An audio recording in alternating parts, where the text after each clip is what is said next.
humano chorar, é humano sentir um pouquinho de ansiedade. Não tem como a gente anestesiar a pessoa para a vida. E isso eu vejo acontecer em consultório. Tem gente que chega querendo ser anestesiado para a vida. Eu falo, não é isso. O objetivo da psiquiatria não é esse. Se a coisa caminhou para esse lado, está errado. O objetivo é a pessoa se integrar à vida, é o contrário disso.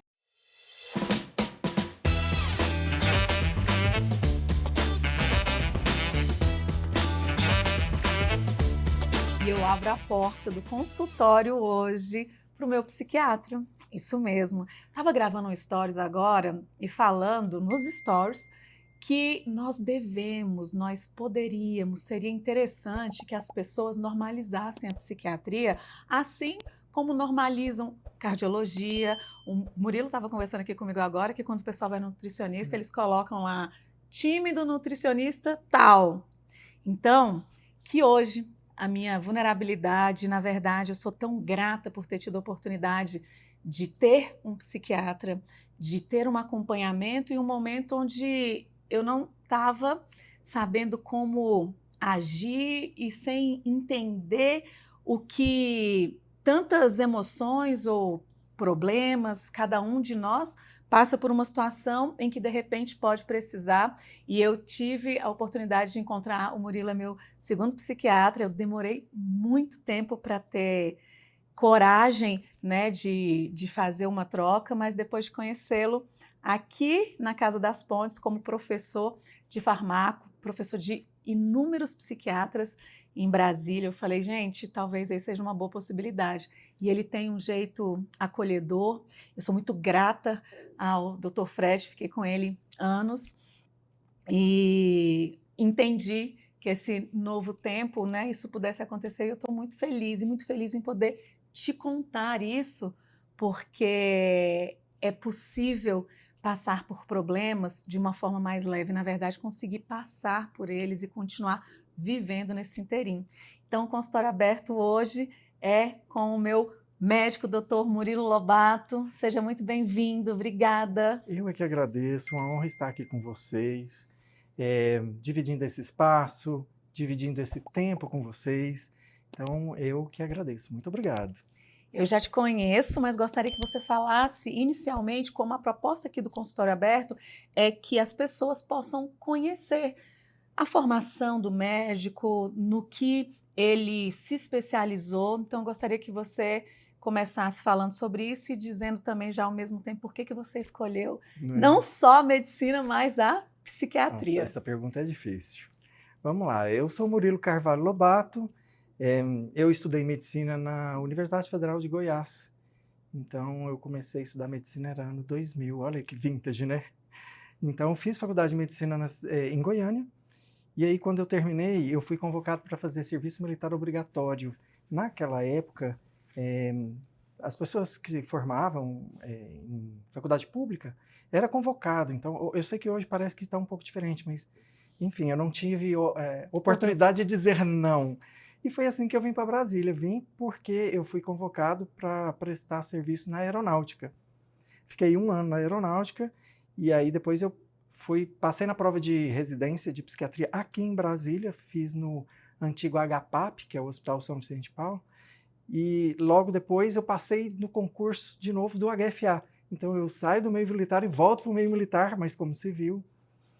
E depois é que apareceu a oportunidade de fazer mestrado no UNB. Então eu já era formado, já estava trabalhando, quando surgiu a oportunidade de fazer mestrado no UNB. Eu fiz mestrado em ciências médicas, tive a oportunidade de trabalhar em algumas clínicas aqui na cidade, e isso apareceu num contexto que foi bem surpreendente para mim, porque eu acho que eu sou meio daquele estilo, deixa a vida me levar, a vida leva eu. A vida me trouxe uma oportunidade que foi dar aula na residência médica, uma coisa que eu nunca planejei para mim, nunca tinha me imaginado como professor.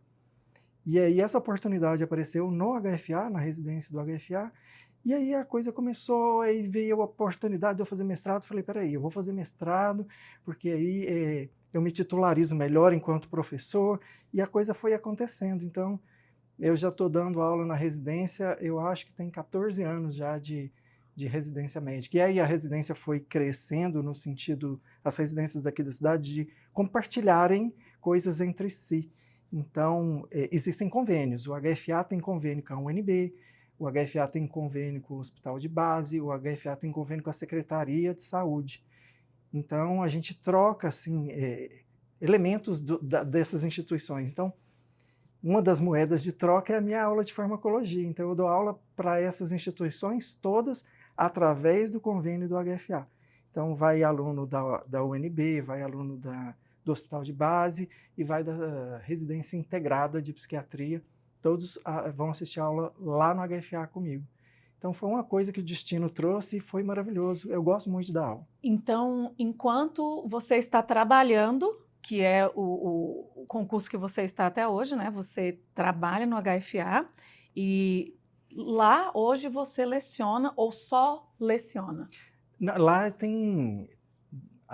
eu coordeno o curso de farmacologia lá, que é só teórico, e a gente tem uma parte prática, que é o ambulatório de esquizofrenia. Aí tem um ambulatório mesmo, eu atendo junto com os estudantes, então tem uma parte mais prática. Então tem a parte teórica e a parte prática. Que legal. Então, praticamente todos os psiquiatras que se formam em Brasília fazem aula com você. A Brasília tem uma outra residência que é a que eu fiz, que é a do São Vicente, que não integrou nesse processo todo. Então, os únicos residentes que não passaram por mim nessa última década foram os residentes do São Vicente. Todas as outras residências da cidade, tive contato com esses meninos todos, então eu conheço aí quase uma década de psiquiatras. Você tem a Serenitas hoje, que é a sua clínica. Tem alguns alunos que hoje trabalham com você? Isso acontece? Passam, né? Isso é um crivo? Olha, grande parte da equipe do Serenitas hoje é composta por ex-alunos. Então, as pessoas que tinham uma identificação maior com o meu discurso, com a minha forma de trabalhar. Então, eu acabei que isso foi acontecendo naturalmente, eu chamava essas pessoas para trabalharem comigo.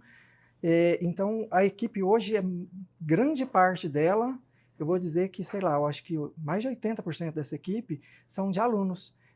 Pessoas que eu acompanhei a formação, que eu vi que eram comprometidas, que eu vi que eram humanas, que é um critério que eu acho que é muito importante e é uma coisa difícil até de ensinar para uma pessoa, é a capacidade empática. Eu gosto de selecionar ali as pessoas que são mais empáticas, que são mais afetivas, que estão verdadeiramente preocupadas com aquela pessoa que atende.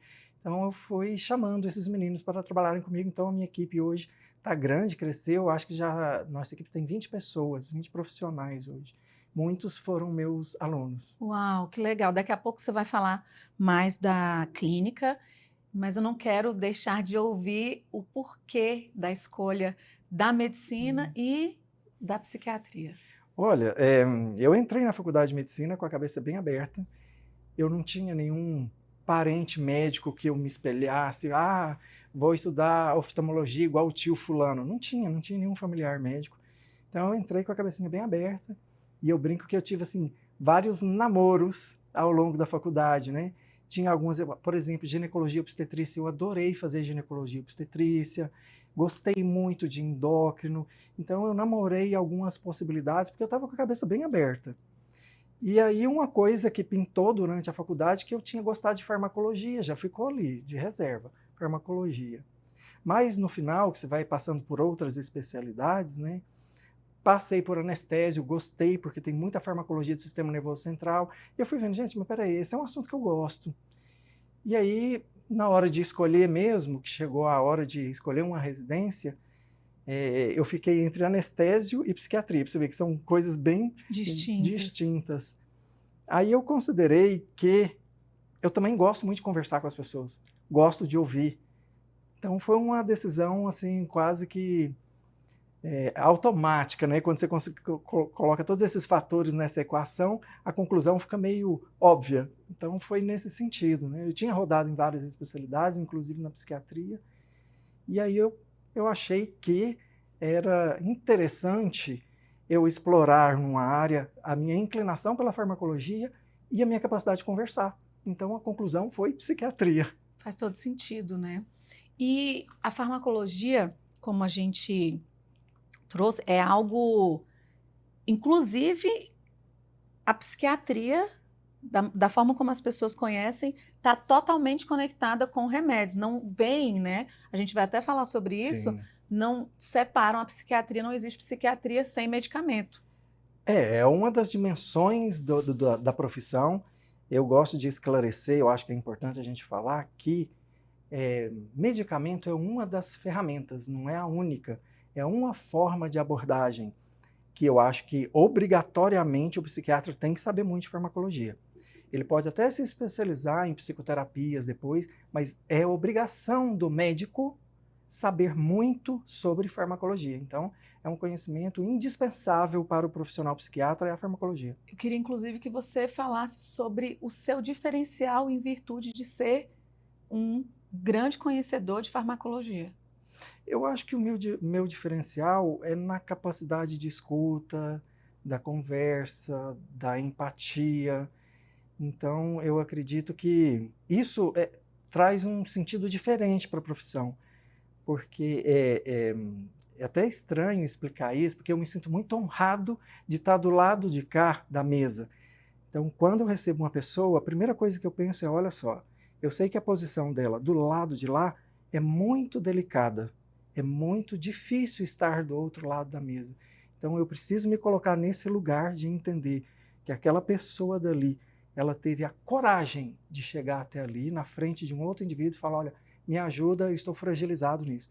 Então, eu acho que o primeiro ponto é você deixar muito claro na sua cabeça que você está nesse lugar, né? Do outro lado da mesa, você está ali com a missão de ajudar alguém que se predispôs, que teve coragem de se abrir. Então, esse lugar da empatia, eu acho que é um diferencial, porque eu estou ali verdadeiramente querendo ajudar aquela pessoa, sabe? Eu espero, eu torço porque as pessoas melhorem, eu fico feliz quando o paciente supera uma questão. Então, não sou um médico meramente técnico. É claro que a técnica é importante, mas, antes de tudo, eu sou um ser humano, né? O lema da nossa clínica é gente que cuida de gente, porque eu acho que é isso, sabe? É um ser humano que está ali para ajudar outro ser humano. Eu tenho que saber desse lugar onde eu estou, sem divinizar o personagem médico, humanizá-lo e saber que, apesar de ter uma diferença, é horizontal. O tratamento é olho no olho, né? Não é de cima para baixo, é olho no olho. Quando eu falei da questão do diferencial da farmacologia, eu não sei se você lembra quando a gente começou o tratamento, que eu compartilhei com você uma situação, né, anterior. E, gente, quando fui ao psiquiatra, a primeira vez eu estava, né, com burnout realmente já nem se falava, né? Acho que isso foi em 2012. E, enfim, eu acabei tomando uma quantidade, né, de remédios que, quando eu cheguei ao Dr. Fred, ele falou, peraí, vamos parar, né? Vou te propor uma monoterapia, e aí, graças a Deus, gradualmente. Então, o diagnóstico anterior, ele não... Ele serviu, eu fui de um médico, né? Depois eu entendi toda a situação, até onde ele atuava e tudo. E realmente eu acredito que hoje eu estou muito bem, graças a Deus, mas deve ter, possivelmente, por profissionais que não se especializam tanto em farmaco, né, que cometem situações, né, que passam por essas situações. Eu me lembro que eu perguntava para ele, falei, mas não vai parar, eu estou me sentindo tão... Não sou, né, eu, porque realmente estava muito, baixou demais, né? E aí ele, melhor assim. Então, não estou falando deste médico, mas o diferencial e que você que está aí do outro lado saiba o quão importante é, porque a mente, né, um remédio é algo muito importante. E muitas vezes acontecem associações. Então, eu acredito que nesse quesito técnico é de extrema importância, né? Muito. Mas aqui eu quero pontuar uma coisa que você disse. Conhecimento técnico de farmacologia é básico, a gente tem que ter, mas a gente não pode esquecer de uma coisa, capacidade do médico de ouvir. Você estava dizendo para ele, olha, não estou bem, desse jeito não está legal, e ele dizia para você, é melhor assim? Ele não escutou. Então, eu acho que o primeiro ponto para você fazer uma adequação da psicofarmacologia é escutar o que a pessoa está te dizendo para você. o que que incomoda. Às vezes você está lidando com um efeito colateral que é insuportável, aquela pessoa não vai manter aquele tratamento porque ela está muito incomodada com aquele efeito colateral. É sua obrigação ouvir o que a pessoa está dizendo e ajudá-la nisso. Então, o primeiro ponto para fazer uma prescrição bem feita é você escutar. Depois você tem que ter conhecimento para saber quais são as associações de fármacos que são lógicas, quais as que não são.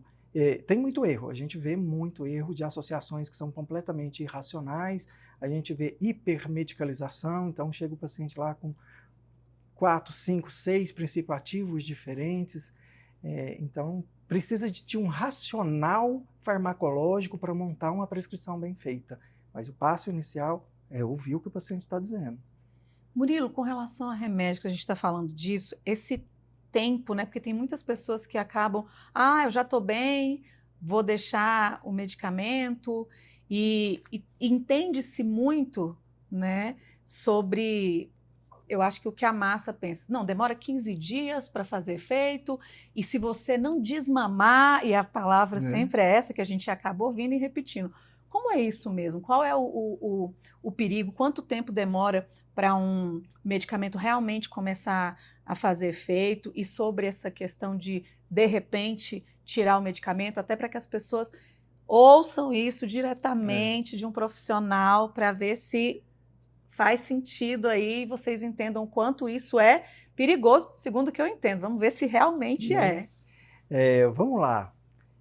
Remédio para o início do efeito, quando a gente está falando de um efeito antidepressivo, ele é um pouquinho demorado mesmo. Ele não vai acontecer, o que não quer dizer que todo remédio seja lento. Vou só comparar aqui. Uma coisa a gente está falando de um efeito antidepressivo, outra coisa a gente está falando de metilfenidato para TDAH. Faz efeito em meia hora. É efeito muito rápido, então não dá para pegar esse raciocínio e transferir para a psicofarmacologia inteira. Quando a gente fala de humor, geralmente o efeito demora um pouquinho mais para acontecer. Mas se a gente está falando, por exemplo, de insônia, o remédio tem que funcionar rápido, logo, senão está errado. Você começa a tratar, imagina, crise de pânico. Você vai começar a tratar, tomar o remédio para dizer, daqui 20 dias você melhora. A crise de pânico ela é insuportável, então você tem que precisar usar um remédio para tirar aquela pessoa daquela crise na hora. Então a gente tem alguns fármacos que têm um efeito rápido e a gente tem tratamentos que são de efeito mais prolongado, demoram mais para aparecer. Por isso tem que saber combinar direitinho os remédios. Com relação à interrupção, geralmente a interrupção abrupta não é jogo, não é uma boa ideia, na maioria dos casos. Obviamente que se você estiver lidando com algum efeito colateral grave, você vai ser obrigado a tirar abruptamente o remédio, ok. Mas normalmente, modo geral, você não pode tirar abruptamente. Você tem que ir diminuindo as doses aos pouquinhos para depois tirar. Bebida e remédio. Porque antes, o que eu ouvia é o anti-inflamatório vai perder o efeito, o antibiótico vai perder o efeito. Agora, se você toma remédio psiquiátrico, capaz de você pular. Minha mãe falava assim, você é doida, menina, não vai poder beber não. A minha colega de trabalho pulou do prédio. Então, é mais um estigma aí sobre a questão da psiquiatria. Eu acho que é um ponto, sempre essa pergunta sempre aparece no consultório, né? Aqui eu acho que tem duas coisas. Primeiro, vai depender de qual remédio a gente está falando, porque alguns remédios são bem seguros e alguns não vão tolerar mesmo a associação com o álcool. Geralmente, regra geral, os remédios que dão muito sono não são bacanas para se associar com álcool, porque você vai perder um pouquinho o filtro do efeito. Ele pode te sedar demais, entendeu? Remédios para o humor, antidepressivos, se for uma quantidade grande de álcool, sabe aquele ressaca, né? Inclusive a ressaca moral do dia seguinte, ela tende a ser bem mais intensa. Então, de certa forma, é como se cortasse o efeito do antidepressivo temporariamente. Então, é meio contraproducente. O que não quer dizer que você não possa beber nada. Gente, um brindezinho, uma taça de vinho numa sexta-feira, isso não vai fazer diferença na maioria dos casos. Eu sei que tem médicos que são muito xiitas e vão dizer sempre não pode álcool de jeito nenhum. Mas eu acho que, de novo, isso é dificuldade de escutar o que a pessoa está dizendo, porque às vezes ela está falando para você, olha, eu gosto da minha taça de vinho na sexta-feira. Aí você tem que ouvir o que a pessoa está dizendo e adequar a sua prescrição para aquilo. Olha, eu sei que essa pessoa, provavelmente, a despeito de qualquer orientação, ela vai continuar tomando o vinho dela. Então, sou eu que tenho que adaptar a prescrição, né, para a necessidade daquela pessoa. Então, tem possibilidades da pessoa continuar curtindo o seu vinhozinho, tá? Brindar com uns amigos, no casamento da prima fulana pode, entendeu? Não precisa de ser muito taxativo. Até porque quando é muito desafiador, já basta o desafio de encarar o problema, e aí quando tudo é cortado, vai ser mais difícil a pessoa permanecer, né? Concordo total. A gente tem que lembrar que a função do tratamento psiquiátrico, psicológico, é devolver para aquela pessoa qualidade de vida. Ela tem que viver bem. Ela não tem que viver numa espécie de estado de exceção.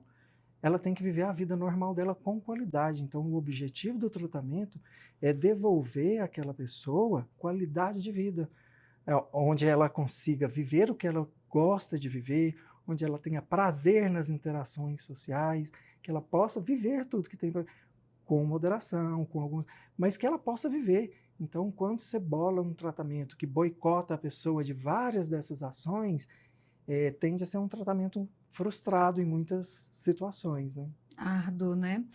Esses estigmas com relação à psiquiatria, ainda hoje você percebe que continua igual? A própria pessoa chega para você, ela já está com preconceito de estar ali, ela não tem coragem de contar que está indo ao psiquiatra, ainda é assim?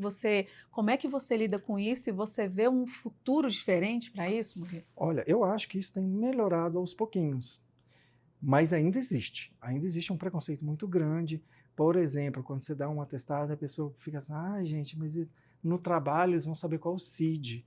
Então, você vê que a pessoa tem medo do preconceito. Então, isso ainda existe. E existe o preconceito da própria pessoa, porque às vezes, uma coisa comum que a gente vê nos quadros de humor, é a pessoa se sentir culpada por estar sentindo aquilo. Como assim, foi uma espécie de falha, eu que não fui forte, eu não tive fibra suficiente para tolerar isso. Então, ela está num estado de sofrimento e ela ainda se culpa por aquilo. Então, aí eu pergunto assim, bom, e se fosse seu pâncreas que tivesse falhado? Não estou produzindo insulina. Você ia estar se sentindo tão culpado assim? Aí a pessoa, não. Então você percebe que é uma espécie de preconceito internalizado dentro da pessoa, né? Isso existe, isso é uma coisa que a gente tem que falar muito sobre isso ainda, mas isso é uma realidade. Todo psiquiatra vai ter que lidar com esse tipo de coisa. Isso acontece diariamente. E é importante isso, né, de educar, de falar, de trazer, porque quanto mais falado, mais normalizado, vai ser mais fácil das pessoas, porque é muito triste ver pessoas que se recusam, não quero tomar remédio porque vicia. Eu vi um Reels, a bebida pode viciar, né? As outras coisas podem viciar. Agora, o remédio não é melhor estar ali se cuidando, então fazer esses comparativos e mostrar cada vez mais faz com que a pessoa desperte de alguma forma, porque é muito ruim viver em sofrimento em virtude de um preconceito. É assim que você vê, né? Esses tabus, essas crenças muito fixas, elas fogem completamente do racional. Então você vê gente que está precisando muito, mas se recusa a tomar remédio. E uns discursos que não colam. Não vou usar remédio não, porque é químico. Mas vai para a balada e usa droga. Então lá na balada a droga não é química, porque ela não pode tomar um remédio. Então, assim, esses tabus, eles são meio incoerentes na sua natureza essencial. Incoerentes. Você tem que explicar para a pessoa, desmistificar aquilo. Então, e eu vejo os dois extremos. Tem gente que está muito doente, precisa tomar remédio e não toma porque tem medo. E tem gente que toma remédio para qualquer sentimento ruim, porque não pode viver nenhum nível de desconforto, que quer medicalizar aquilo. Os dois extremos existem. E os dois extremos estão errados. Eu vou aproveitar, não era minha pergunta agora, mas essa questão da hipermedicalização, que é uma das coisas que você bate também, que nem tudo precisa de remédio. Fala um pouquinho para a gente sobre isso. Eu acho que com o tempo, com a experiência, eu fui refinando não só a técnica, eu acho que eu fui me tornando mais humano com o tempo. No início da carreira, muito mais técnico, muito mais ligado ali aos critérios diagnósticos, aquela coisa mais fixa. E depois, conforme a sua experiência vai acrescentando, você vai se tornando mais humano, aprendendo a escutar, aprendendo detalhes de fazer uma adequação. Eu acho que o grande jogo é adaptar o tratamento àquela pessoa, às coisas que ela acredita e tudo mais. Agora, um ponto que eu vejo sobre isso também, e falando da minha experiência, eu acho que eu fui criando uma certa birra ao longo da minha experiência profissional com esse excesso de diagnóstico. Então, qualquer coisinha diferente de um padrão já é classificado como um CID. E eu acho isso completamente distorcido. Então, existe uma patologização da vida. Então, uma pessoa não pode chorar nunca. Então, você passou por um término de relacionamento, você está vivendo um luto. Gente, é natural que a pessoa vai chorar. Não tem problema nisso. Uma pessoa que é um tiquinho excêntrica, tem lá suas manias, vai ser taxado de autista logo de cara. Então, eu acho que tem muitos exageros nisso tudo. As pessoas, é humano sentir desconforto, é humano chorar, é humano sentir um pouquinho de ansiedade. Não tem como a gente anestesiar a pessoa para a vida. E isso eu vejo acontecer em consultório. Tem gente que chega querendo ser anestesiado para a vida. Eu falo, não é isso. O objetivo da psiquiatria não é esse. Se a coisa caminhou para esse lado, está errado. O objetivo é a pessoa se integrar à vida, é o contrário disso. É retomar. Retomar a vida. E nossa vida é marcada por sentimentos. A nossa vida naturalmente oscila, você não está com o mesmo humor todo dia. Isso é normal, gente. Tem dia que você está com um pouquinho mais de gás, tem dia que você está mais cansado. Gente, isso é absolutamente normal.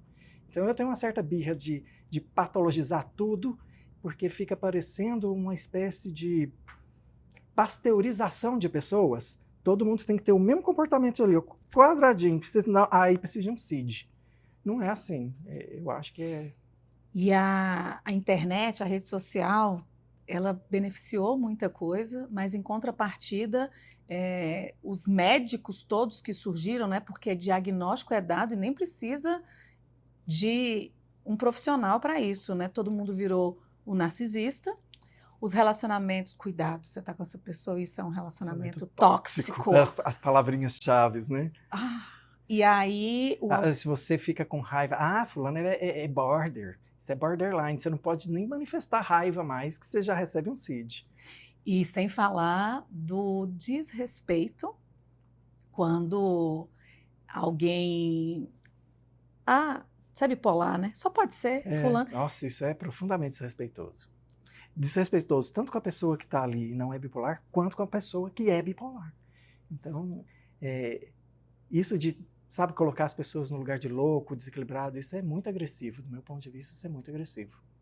Sim, extremamente. E eu falo que quando a pessoa realmente está fragilizada ou vulnerável, ela não tem força para se posicionar.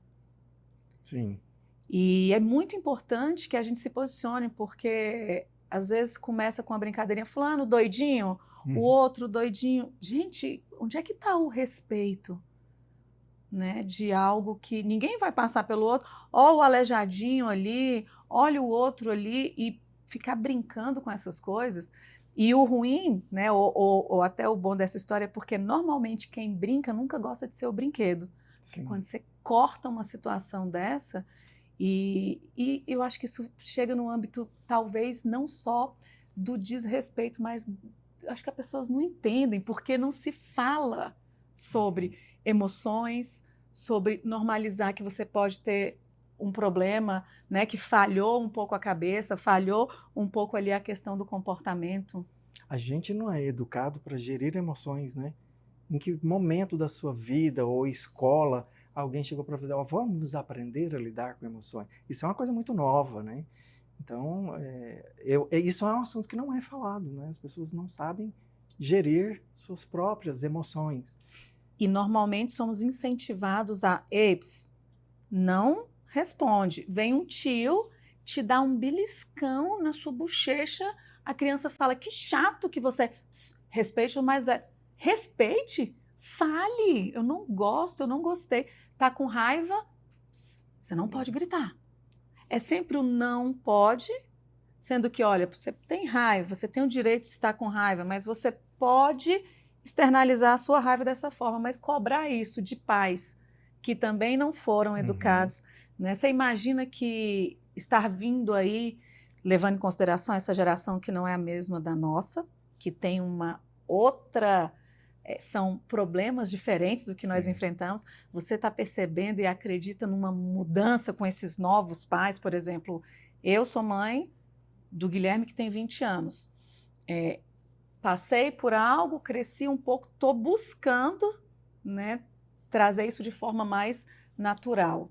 Eu acho que isso tem mudado e nesse aspecto eu vou ser uma exceção a mim mesmo, porque eu acho que eu estou mais otimista do que pessimista. Eu tenho visto algumas iniciativas que eu estou me surpreendendo. Por exemplo, em algumas escolas, inclusive escolas do governo, tá? Ensinando meditação para crianças. Que legal. Eu achei essa iniciativa genial, porque é ensinar um menino que, olha, calma, eu estou ansioso, mas deixa eu respirar. É esse tipo de aprendizado que eu acho que falta. Então, essa nova geração tem acesso a algumas coisas que é muito interessante, mas tem seus desafios.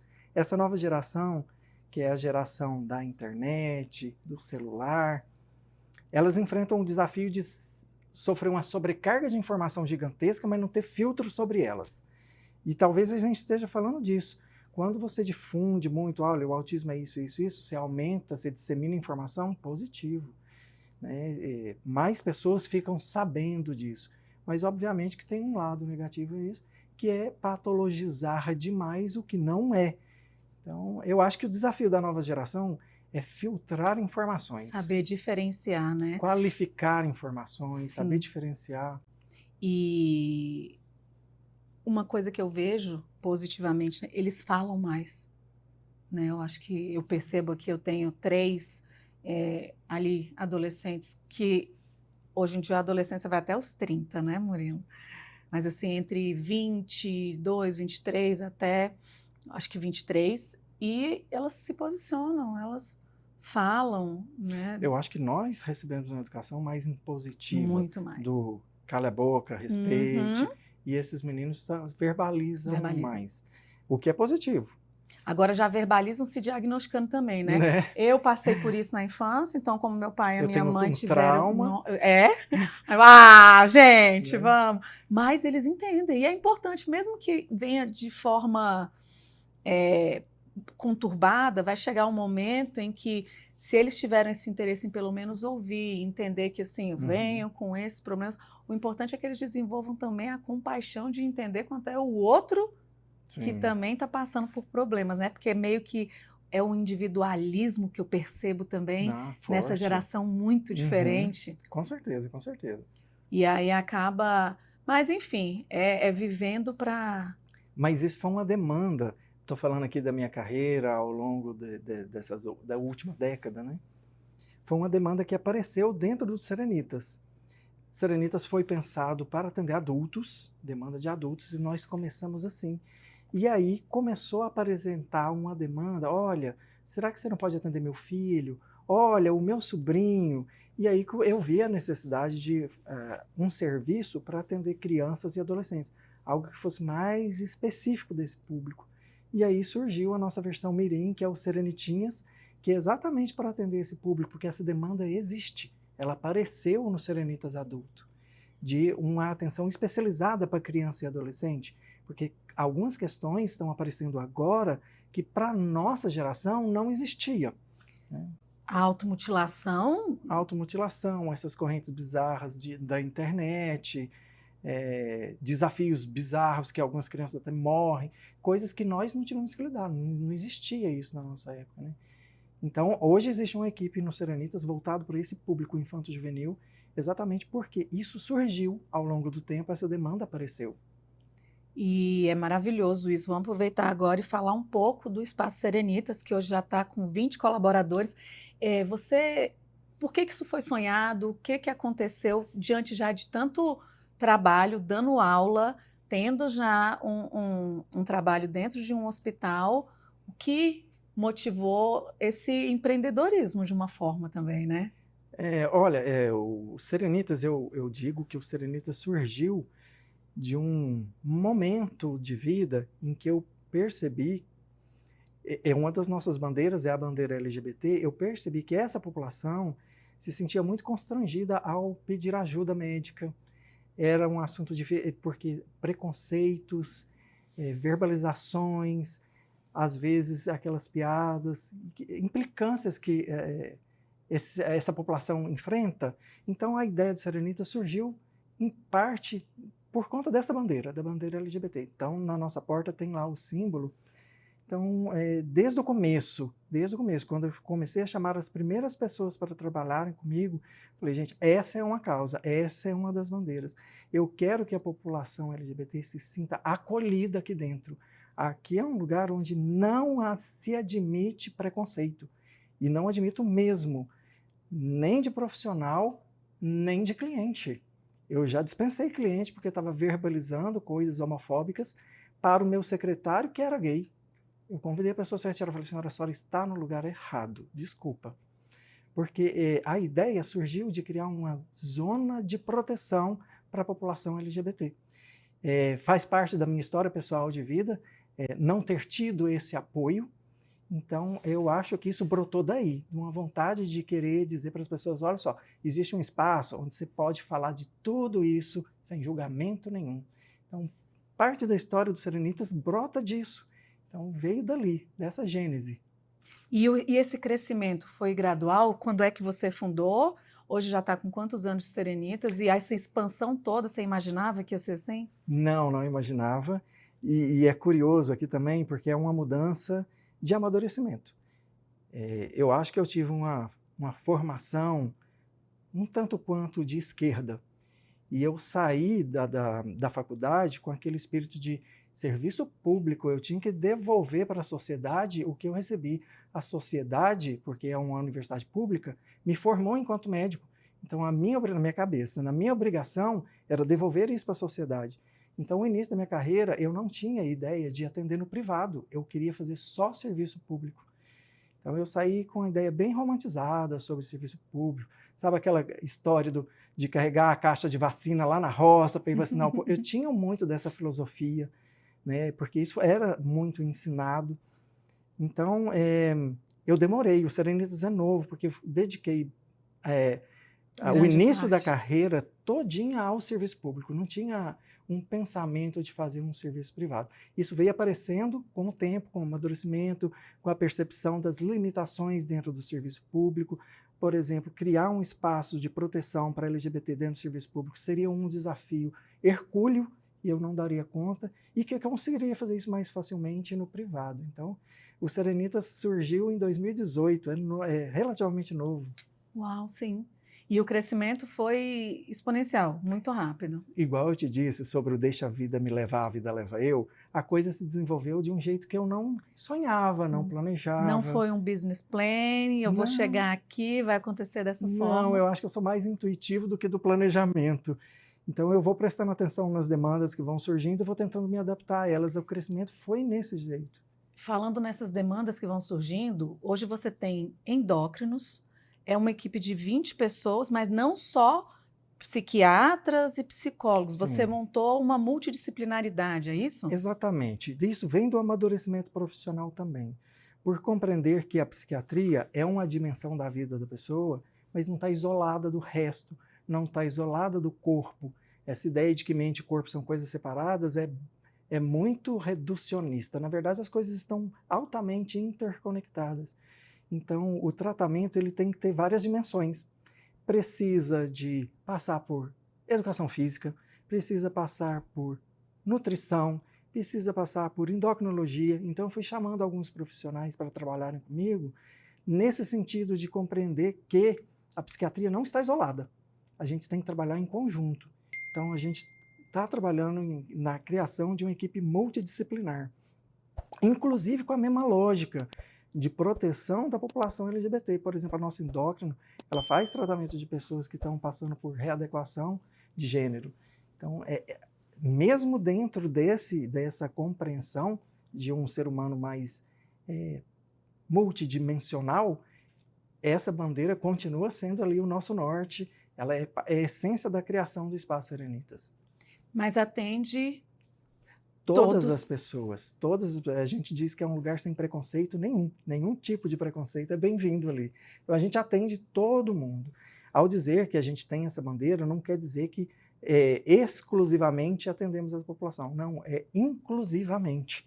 Né? Essa população vai ser atendida lá com todo o carinho do mundo, inclusivamente. Não é excluindo, né, Exato. ninguém. Não é um lugar só para esse público. Na verdade, aqui este público é protegido. Bem-vindo, protegido, é um lugar de liberdade para ele expressar o que ele quer, o que ele pensa, o que ele sente, sem preconceito nenhum, sem piadinha, sem nada disso. Obviamente, a gente vai atender qualquer pessoa que precisar de ajuda, com certeza. Ao dizer que nós temos esse selo, a gente está dizendo, olha só, isso aqui é um lugar seguro para você, LGBT, apenas. Mas a gente atende populações bem diversas, inclusive, por exemplo, a gente brinca que tendências políticas, né, manifestam às vezes na consulta, e você tem que saber lidar com isso para a sua tendência política não falar ali naquela hora. Né? Então, isso faz parte do nosso treinamento também. Então, a gente atende pais, mães, a gente atende pastor, eu tenho paciente padre, então, sem preconceito nenhum, todo mundo ali é bem-vindo. Da garota de programa ao padre, todo mundo é bem-vindo ali. Esse é o princípio, né, do respeito, o princípio do amor, o princípio bíblico. Exato. Né? Quem somos nós para fazer qualquer julgamento? A única coisa que eu tenho que fazer é te olhar com amor, com respeito e ponto, porque a Bíblia até fala sobre o que é ou não pecado. Eu fico sempre nessa dualidade. Na verdade, não é nem uma dualidade, é um questionamento, né? Por que às vezes a gente se acha tão Deus ainda? Tão Deus, porque você querer julgar alguém é você se colocar num lugar que não te pertence, né? Para poder falar o que aquela pessoa deve. É uma coisa que às vezes eu falo em consulta. Eu fui educado no catolicismo, então eu conheço bem a religião cristã, as religiões cristãs. E uma coisa que eu entendi e que faz sentido quando você diz para a pessoa é o seguinte: está escrito lá na Bíblia que quem julga é Deus, né? Olha que alívio é para você, filho, relaxa, você não precisa julgar ninguém não, não é seu papel.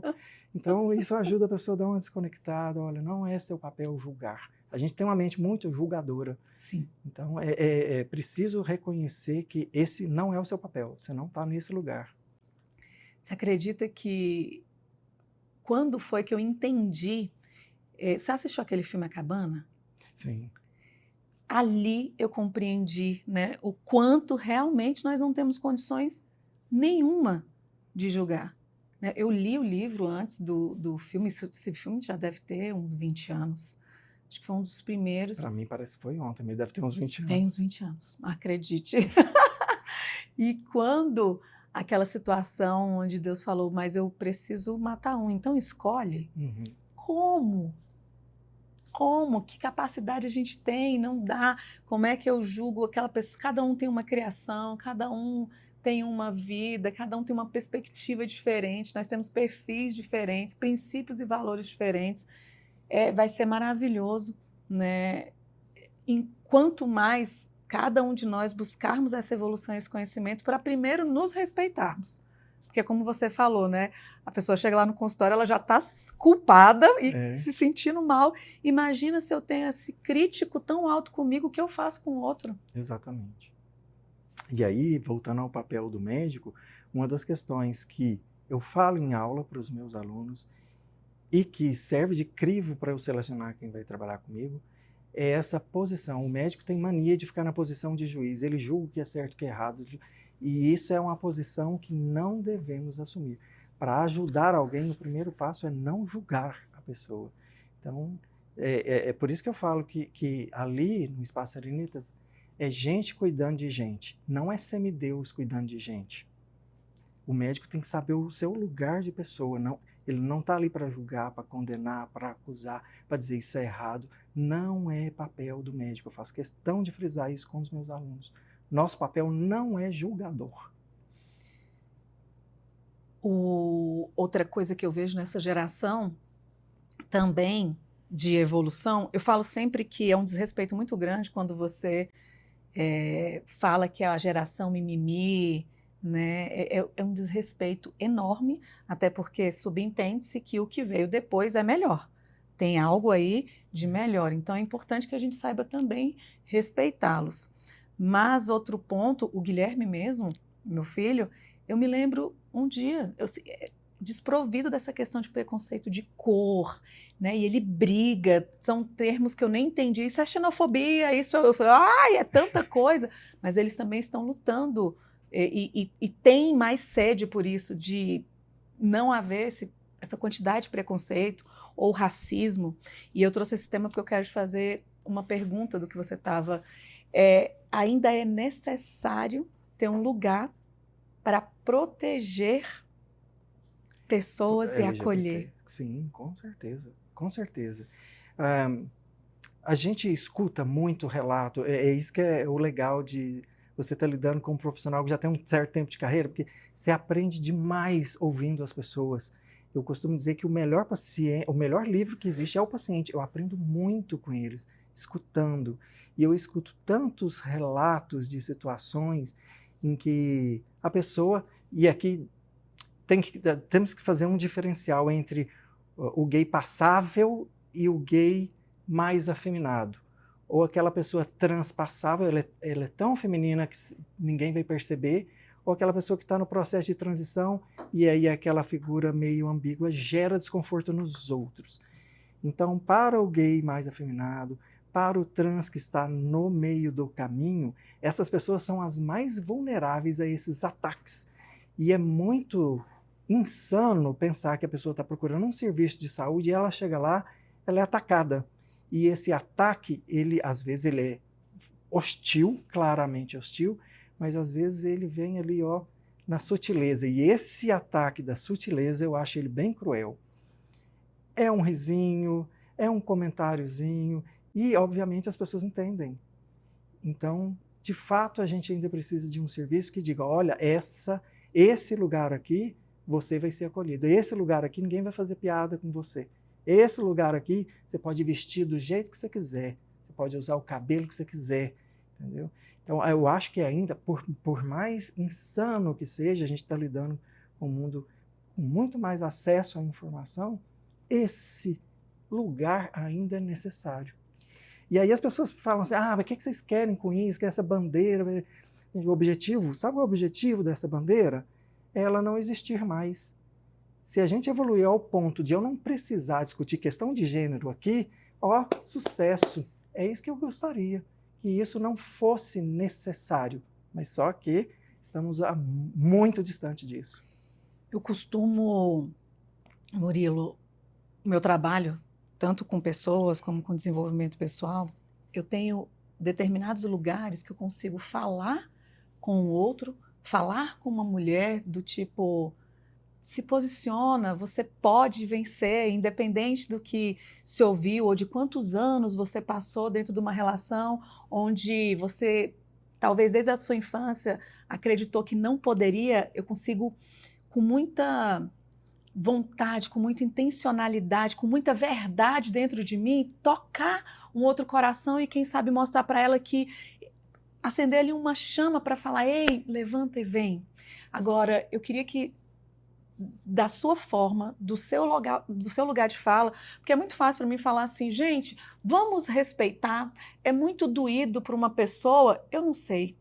Se eu falar para você que eu sei qual é o sentimento, eu consigo ter empatia, mas saber a dor que é, e já vi pessoas machucadas, mas entender isso seria eu sei o que gordo passa, porque eu cheguei a pesar, acho que 113 depois da gravidez do Guilherme, o que é numa loja, o que é o olhar, isso eu sei te falar, o tanto que é incômodo até para a família, porque às vezes minha mãe me olhava, porque ela brincava e falava, Carolina, tá parecendo uma pamonha amarrada, se cuida.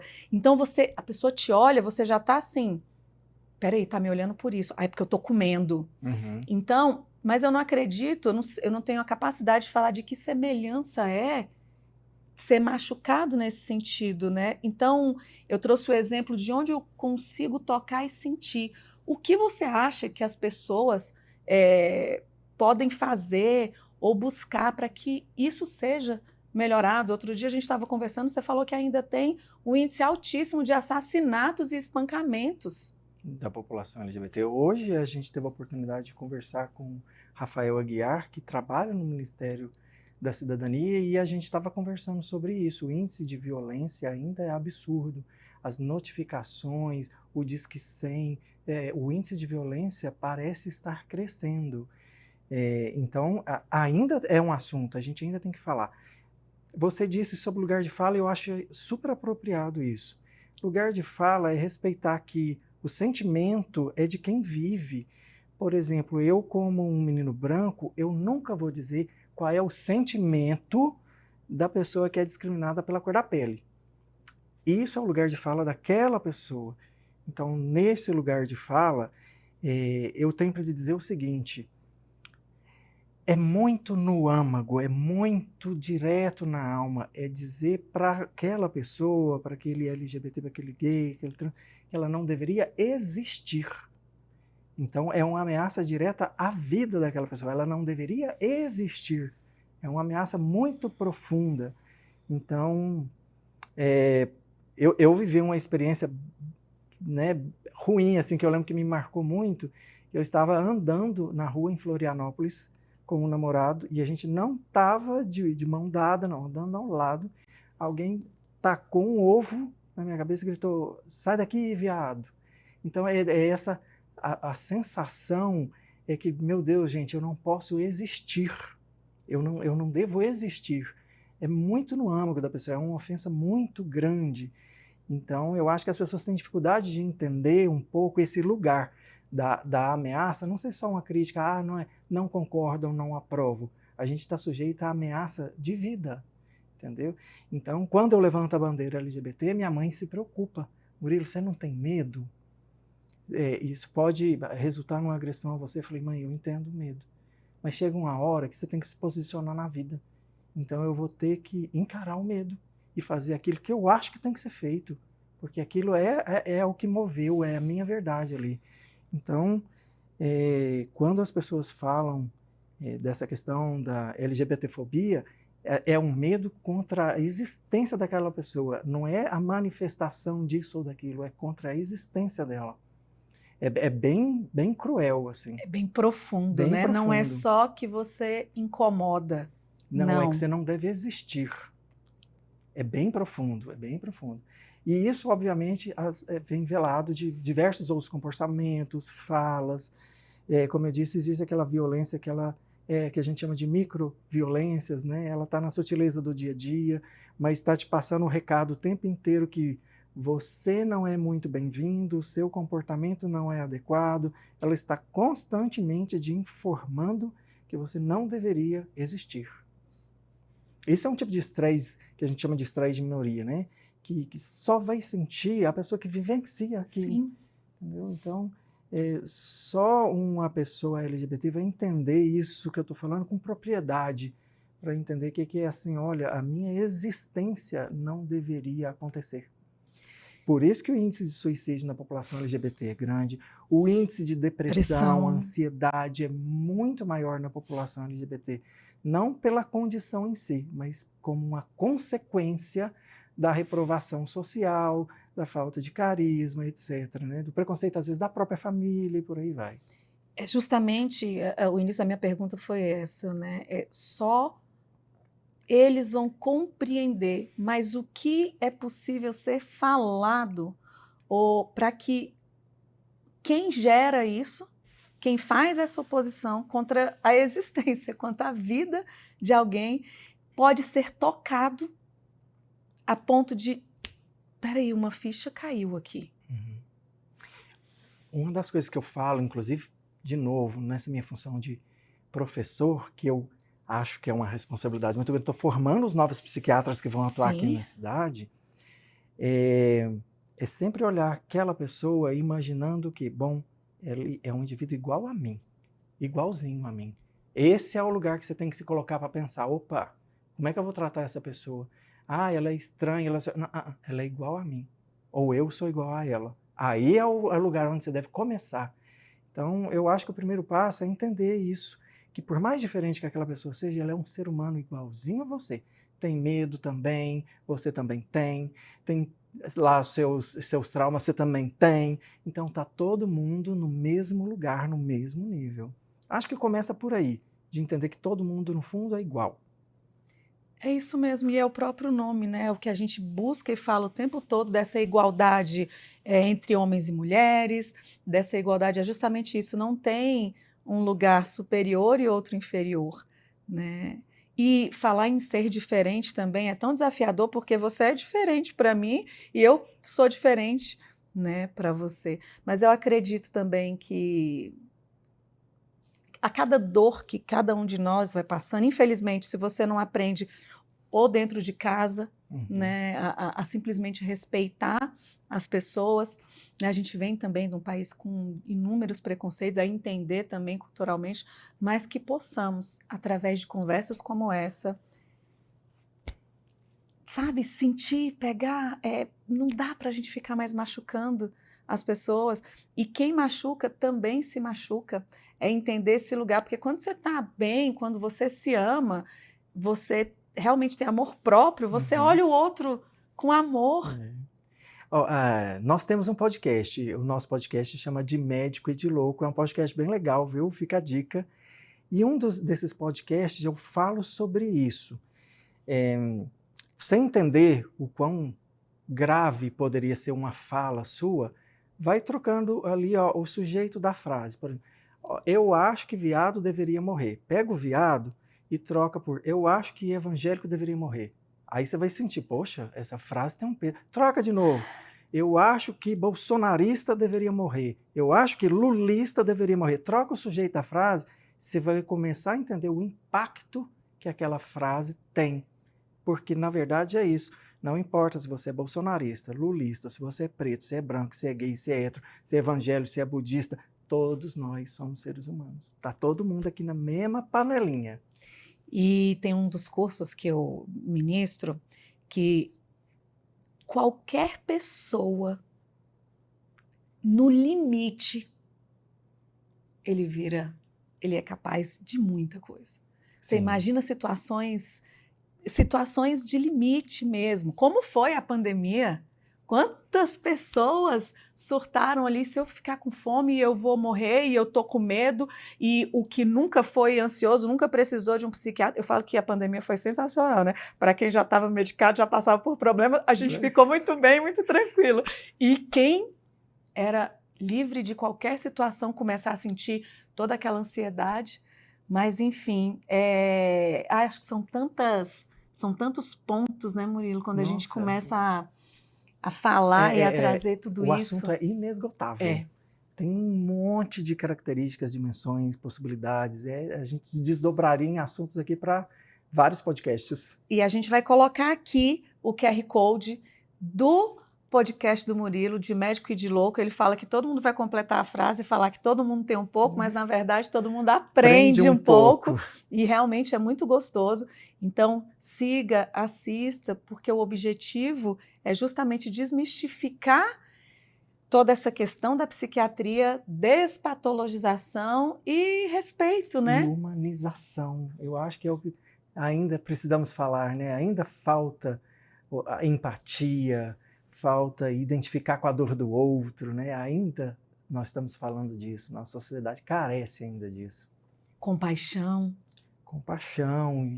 Mas se chegar na empatia, né? Já estava muito bom, porque, gente, a compaixão, você faz algo pelo outro no sentido de reduzir a dor dele. É assim que eu vejo. Se você vê de outra forma, me corrija, traga a sua percepção. A empatia é só eu vejo você, né? Eu estou conseguindo. Você não precisa fazer nada, só respeitar, pelo menos, né? Gente, é isso, assim, é muito. A gente está falando de coisas ainda muito básicas. A gente está falando exatamente de respeitar. O que eu costumo dizer para as pessoas é o seguinte: se você não tem nada de bom para dizer, por favor, não diga nada. Porque para ofender, para machucar, a gente não precisa disso, não. Nem você que diz precisa disso. Então, se você não tem nada de bom a dizer, ofereça o silêncio, que está de bom tamanho. Eu trouxe aqui a pergunta, né, do seu tom acolhedor. É incrível como você consegue, porque eu falaria essa frase, porque você não tem nada para falar. Cala a boca, né? Cada um tem um jeito mesmo, né? Cada um. E esse seu tom mais acolhedor, você tem levado isso para o digital, até porque você é você, como você falou, no trabalho, na vida pessoal, no digital. Como é que você vê essa questão do digital mesmo, da saúde mental, o papel do psiquiatra, não só o seu, das pessoas que você está formando, nesse sentido? De novo, a gente falou do meu processo de amadurecimento profissional. O digital aparece nesse processo de amadurecimento profissional. Por entender que é preciso falar, sabe? Esse perfilzinho assim, os 5 sintomas da depressão, essa coisa que fica parecendo, sabe aquelas revistinhas que tinha de ticar, de fazer O o teste, teste? capricho. Capricho. Fica parecendo essas revistas assim, que eu acho que precisa ter uma voz que diga, olha, não é exatamente assim não, porque esse perfil para aumentar a população interessada na consulta, esse perfil tem trocentos milhões de perfil.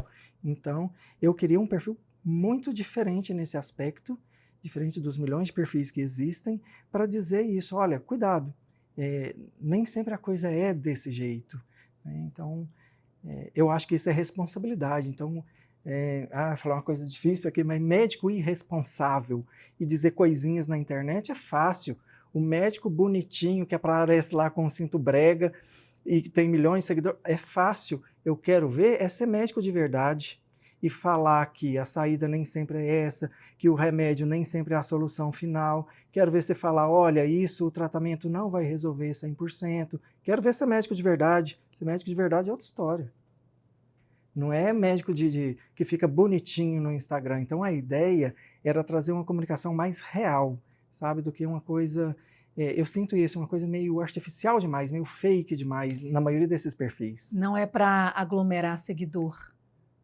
Não é para informar, é para disseminar um conhecimento meio falso sobre as coisas. Não, eu digo, e no seu caso, não é sobre números, você não quer Não. milhões de seguidores, Não. é realmente colocar à disposição do outro um conhecimento. Para ser médico de verdade, muitas vezes você tem que falar o que desagrada, o que não é gostoso de ouvir.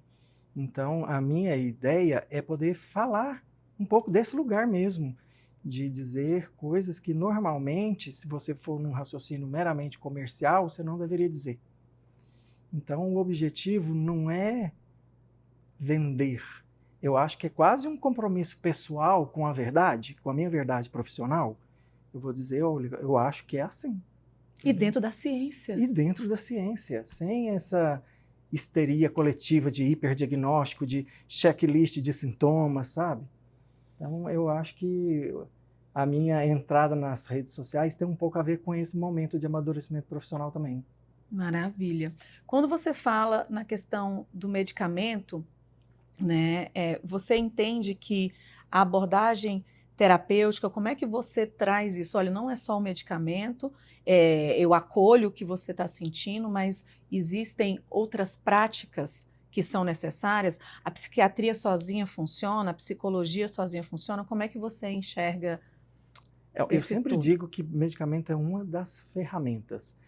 Dependendo da situação que a pessoa se apresenta, se ela estiver fragmentada demais, vulnerável demais, eu vou medicar, vou acolher e vou esperar ela melhorar um pouquinho para depois eu começar, olha, é necessário fazer mais, é necessário criar aqui uma rotina de atividade física, é necessário agora que você melhorou, é necessário investir na psicoterapia, porque o remédio é só uma das facetas, são muitas facetas. Quando a gente fala de saúde mental, a gente está falando da existência da pessoa no mundo, o estilo de vida dela, a relação dela com os outros, e isso não se reduz a remédio, definitivamente.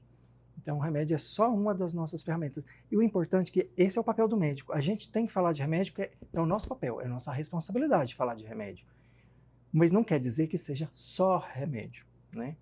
O que mais além do remédio que você pratica para que a sua saúde mental continue em dia? E já com uma segunda pergunta, você já teve do outro lado? Você já precisou ir a um psiquiatra? Já precisei e vou dizer que isso é outro podcast inteiro também. Então ele já está convidado, Já estou me gente, convidando. para vir a segunda vez aqui com a gente. Noutra oportunidade, eu vou te contar essa história em detalhes, que foi a minha experiência com o burnout, que eu tive um burnout trabalhando no serviço público. Quando eu falo da minha ruptura com o meu romantismo com o serviço público, passa por um burnout durante o qual eu senti que eu não fui assistido, não fui escutado, a gerência não deu a mínima para mim, não deu nenhum apoio e eu me senti completamente perdido. Então, já estive do outro lado, eu sei o quão desconfortável é, por isso que é bom, quando você recebe alguém, você lembrar, opa, eu já estive do outro lado da mesa, é muito ruim, entendeu? Então, já fica aí, olha, prometeu, vai estar gravado aqui, então a gente vai ouvir esse outro lado que é extremamente importante, até para que você consiga também compreender que qualquer um está passível. Com certeza, gente, olha, para você ser um paciente da psiquiatria, basta você ser humano. Porque é disso, a gente está falando de emoções, de sensações, de sentimentos, e uma coisa que eu costumo falar é o seguinte: Mulher Maravilha e Super-Homem só existem no gibi, porque aqui embaixo todo mundo tem fragilidades, vai chegar um momento que você vai quebrar, que você não vai dar conta de resolver aquilo sozinho. Então, qualquer um pode precisar da psiquiatria a qualquer momento. E a pergunta que eu fiz anterior, quais as práticas que você pode fazer para prevenir a prevenção de doenças psiquiátricas, Sim. Murilo? A gente fala de saúde mental preventiva quando a gente fala de controle do estresse, quando a gente fala de algumas práticas que eu gosto particularmente, que é a meditação, uma atividade física. Então, essas coisas todas que você coloca no seu dia a dia, elas são muito importantes para manter a sua integridade, a sua produtividade, manter a sua cognição, rotina de sono. E eu estou falando de rotina, que é mudança de comportamento, estou falando de remédio nem nada não, mudança de comportamento em relação ao sono. Então, esse conjunto de coisas, elas são sim uma espécie de ação preventiva de depressão, ansiedade e por aí vai.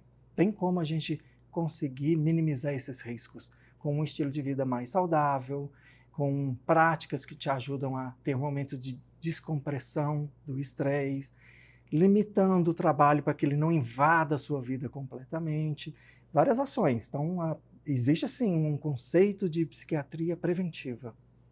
É possível, né? Inclusive, até se relacionar, sorrir. A vida ela é feita de várias partes, né? Nós não somos uma pizza, mas existem, né, momentos em que você precisa despressurizar. E com a pandemia, eu não sei se você percebeu isso também. Eu não sei se só a pandemia ou se a idade vai chegando, a gente vai ficando mais seletivo, é importante, mas as pessoas tendem a ir se afastando e se isolando, né? Tendem a ir se afastando, se isolando. Eu digo que decepção a gente tende a colecionar, né? Você vai só colecionando decepções e se você não tiver a mente bem estruturada para isso, você vai naturalmente se embotando, né? Porque o nosso movimento natural é evitar o desconforto. Então você começa a se fechar. Então é muito importante lembrar do papel da psiquiatria, que é fazer com que a pessoa viva. Isso.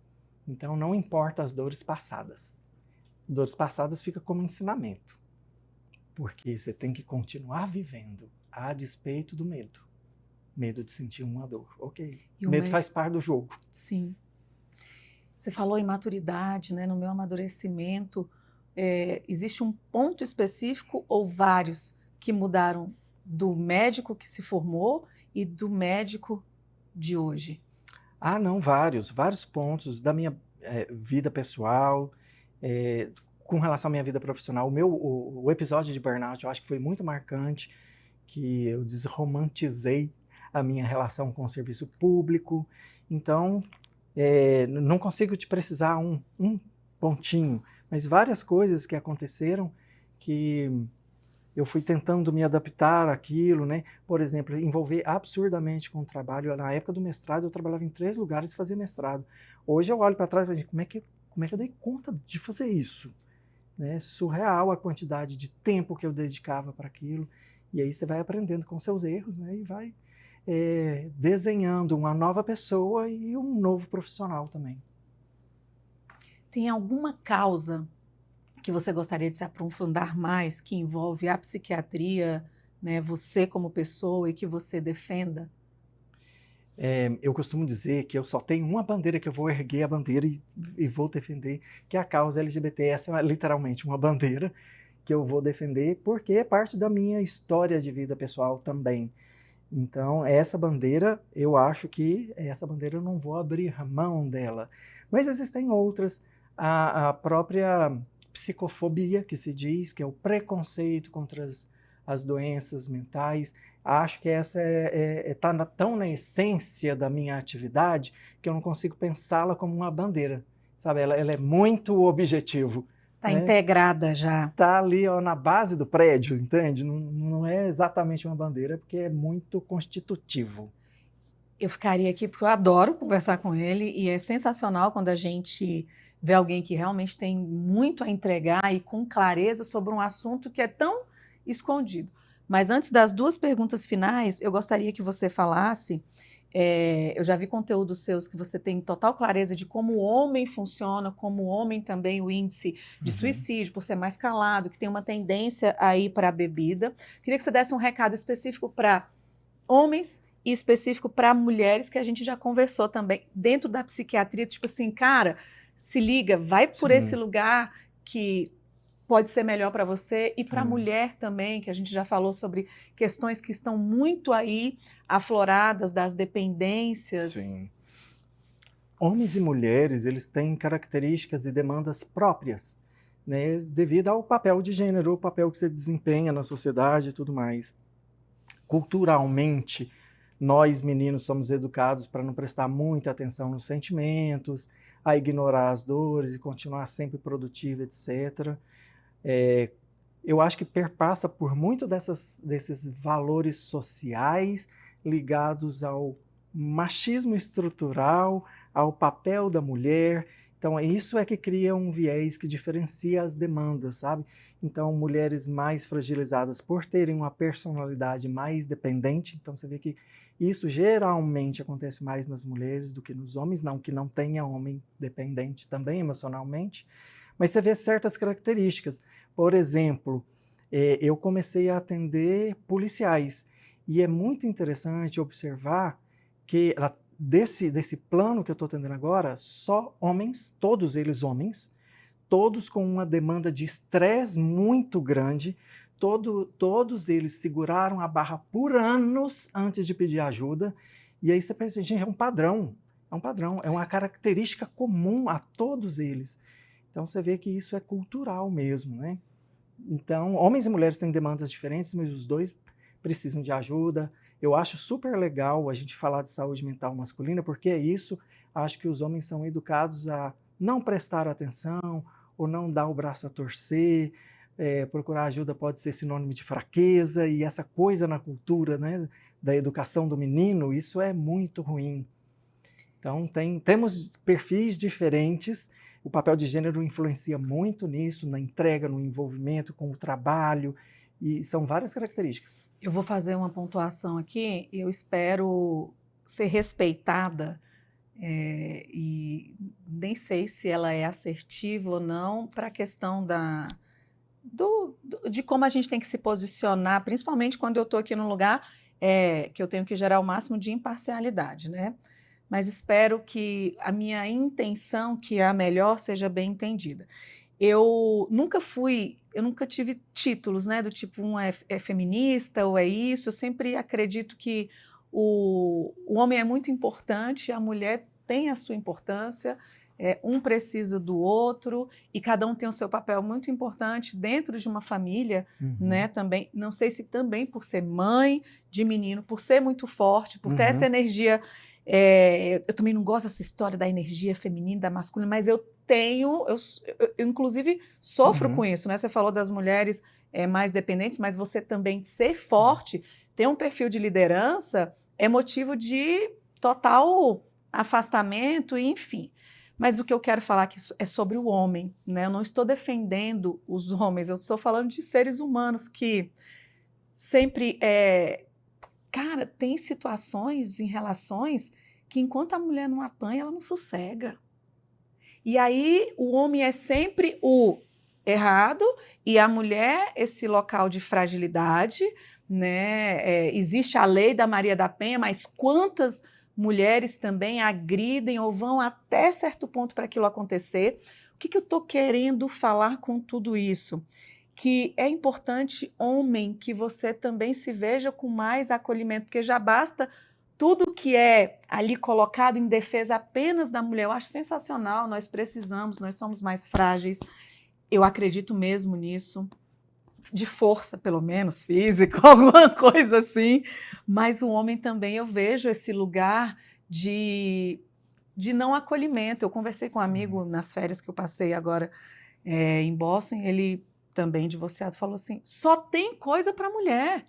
Ninguém vê que o homem divorciado também sofre, que você cuidar daqueles filhos, que a pensão só quem precisa é a mulher. E quando ele me falou aquilo, eu vejo que é necessário que haja um acolhimento aí também. Sim, com certeza. Eu acho que os homens aprenderam a sofrer calados. Poxa. Então, eles seguram a onda de muitas coisas sem pedir ajuda.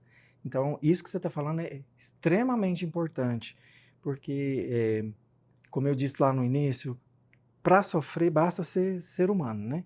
Então, tem várias maneiras. Eu vejo muitos homens sofrendo com relacionamentos, e o que eu noto também é que eu acho que a mulher avançou no processo educacional das meninas, essa ideia do feminismo foi transformando a mulher, ela foi ficando mais independente, só que os meninos não foram preparados para isso, eles não tiveram uma educação nesse sentido. Então, acho que existe um descompasso, uma lacuna. E eu queria deixar uma diquinha só assim, ó. Tem um livro que eu acho que toda mulher tem que ler, agora eu vou fazer propaganda mesmo. Regina Navarro Lins é uma sexóloga brasileira. Ela tem um livro que chama A Cama na Varanda, que eu acho sensacional. Aliás, o Instagram da Regina Navarro Lins é bem legal, bem interessante. E ela traz um pouco dessa compreensão do que foi historicamente construído como o papel da mulher. Te traz a compreensão histórica disso. Por que essa coisa ficou nessa dimensão da mulher ficar num polo mais dominado do que dominante. É bem legal esse livro, vale a pena. E falando nisso, só fechando a questão do homem, você vê o quanto, historicamente também, o índice de alcoolismo, de não saber resolver, aí acaba... Por quê? Porque homens, eu falo porque até dentro dos treinamentos de autoconhecimento, dentro do consultório de terapia, dentro das práticas que a gente propõe, tem muito menos homens do que mulheres. Então, esse movimento, ele também tem que ser seu. Ninguém precisa passar por essa dor sozinho ou responsabilizar isso para outras pessoas. Porque, poxa, conversa, falar cura, né, Murilo? E a gente estava falando, exatamente, e a gente estava falando sobre educar para gerir emoções. Eu acho que isso é particularmente falho no homem. O homem não sabe lidar com emoções. Então, quando a coisa aperta, ele vai, estoura na mesa do bar, ou então briga física com outras pessoas, tanto mulher quanto outros homens. Isso explode de outra forma, porque os homens não foram educados para gerir suas emoções. Eles sequer conseguem nomear as emoções direito, de tão embotado que isso fica dentro. E aí essas guerras todas nos relacionamentos, que aí daí as dores vão acontecendo, às vezes quando a mulher chora, fala, esse homem muitas vezes não sabe compreender, você também precisa compreender do jeito que a mulher, a gente sempre historicamente, ler como é, qual é a linguagem de cada um. Então, se entender, se compreender, se terapeutizar, procurar ajuda, falar, ler, vai fazer com que as suas relações fiquem melhores com seus filhos, com sua companheira, com seu companheiro, com seus pais. É necessário realmente uma mudança aí, né, Murilo? Eu acho que precisa. A gente está falando aqui de educação, né? De preparar as pessoas para conviverem melhor umas com as outras. E, de novo, a gente volta no básico. Respeito.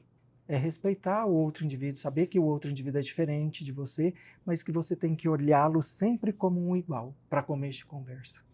Tem alguma frase ou um princípio que norteia a sua prática como psiquiatra? Nossa, reduzir isso a uma frase, pode falar eu mais. Acho muito complicado.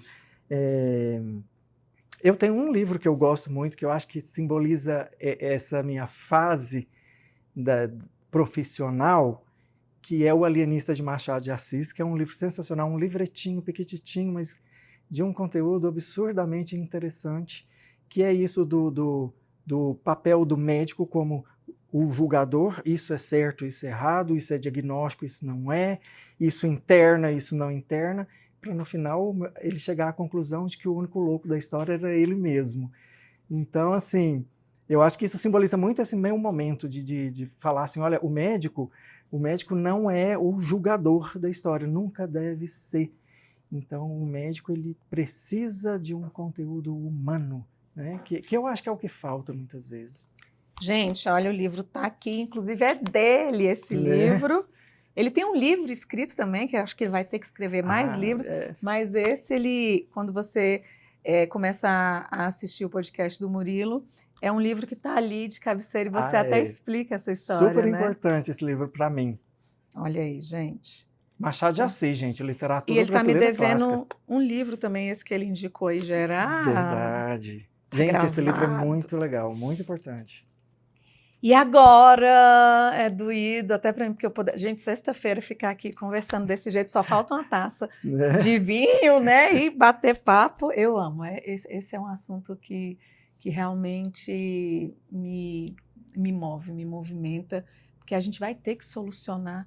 Né? Existe um movimento, uma causa aí, porque há como estancar tantas dores se você entender o quanto você é importante e a gente não consegue se relacionar melhor com o outro sem primeiro a gente se aceitar e se relacionar melhor com nós mesmos, né? Então, se você pudesse dizer algo para alguém que está sofrendo em silêncio, que não tem coragem de buscar ajuda, seja o motivo que for, o que seria? O que será?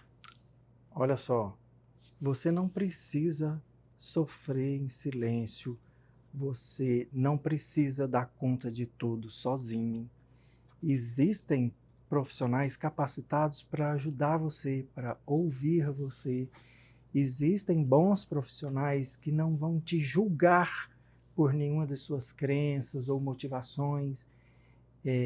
Se você está em sofrimento, busque ajuda.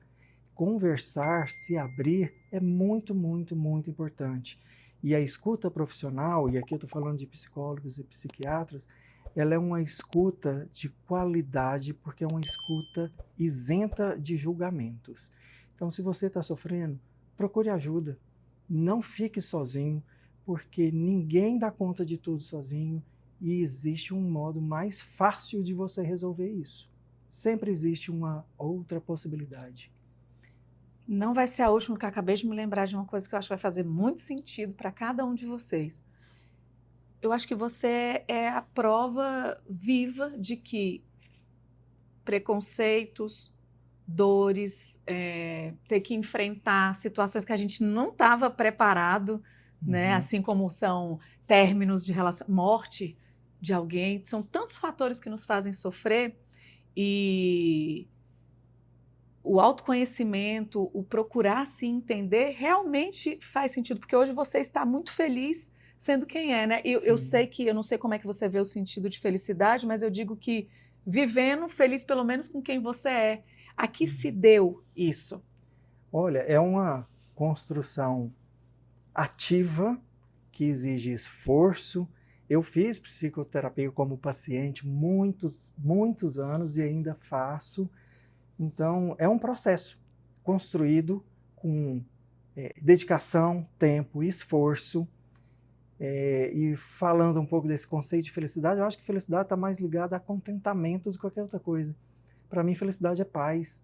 É estar em paz com você mesmo, é fazer sentido para você mesmo, é saber que o que você fala tem coerência com o que você pensa e que o que você pensa tem coerência com o que você sente. Para mim, isso é felicidade. É estar em paz com a sua coerência interna e isso se manifesta externamente como uma forma de felicidade. Não está ligado a dinheiro, não está ligado a nada. É paz, sossego, contentamento. Dormir. Dormir. A gente botar a sua cabecinha no travesseiro e dormir com a sua consciência tranquila. Isso não tem preço. Para mim, felicidade é porque as pessoas confundem um pouco, eu acho que felicidade com alegria e acham que a felicidade é o uhul. Isso não é, gente. Isso é alegria, isso é euforia, tem outros nomes. Felicidade para mim é paz, sossego, contentamento. Muito, muito, muito, muito de verdade. Obrigada. Você é o primeiro psiquiatra e que outros psiquiatras que queiram, né, se dispor a estar aqui, falar da sua verdade, falar um pouco mais de você para que as pessoas possam te conhecer além do jaleco. Você é muito bem-vindo. E para você que é paciente, que está buscando aí pelo profissional, pelo serviço, você continue aqui, indique o nosso programa, porque aqui é simplesmente a verdade, um papo bom, gostoso e que não é comprado. Então, obrigada pela sua audiência. Tudo sobre o Murilo vai estar aqui na descrição. Instagram, o Instagram dos Serenitas, dos Serenitinhas que ele falou. A gente estava comentando sobre isso. É tão legal, né? Esse sistema familiar que pode ser acolhido ali por diversos profissionais. E ainda tem profissionais que atendem plano de saúde lá, né? Que hoje em dia. Então, vai estar tudo aqui. Murilo, obrigada de coração. Meu bem, foi um prazer. Obrigada. E para mim está sendo um prazer não só aprender com você, mas me cuidar junto com você também. Uma honra para mim. Muito obrigado. Eu que agradeço. Não deixem de acompanhar o nosso podcast de Médico e Louco. Tem conteúdo legal lá, interessante. Olha, vai estar aqui o QR Code, vai ficar aguardando um pouquinho. A equipe pode brigar comigo, mas vai ter que ter aqui um QR Code. E aí você só pega aí o telefone, se você não estiver assistindo nele, e projeta para poder seguir. Vale a pena seguir conteúdos de qualidade de pessoas que realmente se preparam, estudam com embasamento. A gente assiste tanta coisa, né, da Virgínia ou de qualquer outro influenciador. Vale a pena disseminar também saúde, ao invés de só fofoca ou outras coisas. E sabe o que eu acho que é o seu diferencial? Você fala com verdade. Coisas fake na rede social tem muita coisa. Você fala com muita verdade. Então, eu acho que isso sim é uma coisa que a gente deveria consumir verdades. Então, parabéns pela sua iniciativa. Eu que agradeço. Obrigada e até o próximo Consultório Aberto. Tchau, pessoal.